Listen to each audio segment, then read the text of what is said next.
Nag-attend kami ng first birthday party ng anak ng isang abongkada na si Basti. Super cute nga ng theme ng birthday niya, parang barnyard or farm animals. Pagpasok pala namin, nakita namin ang daming activities para sa mga kids. So ayan, merong mga sensory bin, tas meron ding mga painting on canvas, tapos air dry clay animals, tapos meron ding washing activity. Andito rin pala yung BFF ni Kitty na si Ray. So yun, habang nag-aantay pa ng mga guests and habang hindi pa nagsastart yung program, naglaro muna silang mag-BFF. Dumating na rin pala yung family ng birthday boy. So yun, umakyat sila sa stage and kinantahan na namin sila ng happy birthday. At may pagsayaw pa nga. Abaw! May mga pa-games din pala and nanalo si Daddy Christian. Yan. After ng mga palaro, nag-start ng pumila yung mga parents para dun sa food ng mga kids. So ito yung mga pangbata. Meron din palang mga pang-snacks, yung before na serve yung mga food. Ayan, merong mga ice cream, tusok-tusok, at saka itong fries. Tapos ito naman yung food para sa mga adults. Kompleto siya. Merong pasta, merong chicken, merong beef, merong pork, at meron ding lechon. Ayun nga lamang, hindi masyado nakakain si Kitty kasi nap time niya to, medyo inaantok siya, pero narinig niya na may parating na magician. Super amazed na amazed nga si Kitty. Actually, kahit ako nga na adult, na-entertain din naman ako. Ay talaga naman, this girl, nilalabanan sobra ang antok.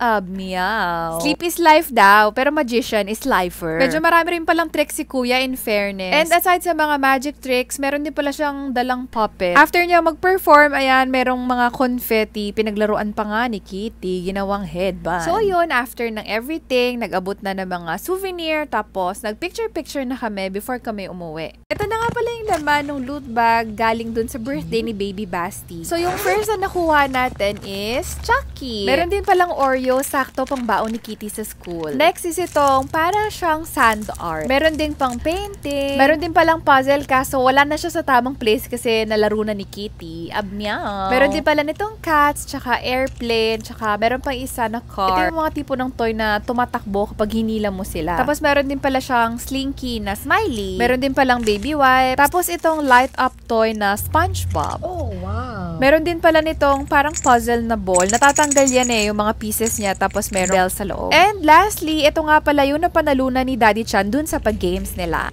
Wow!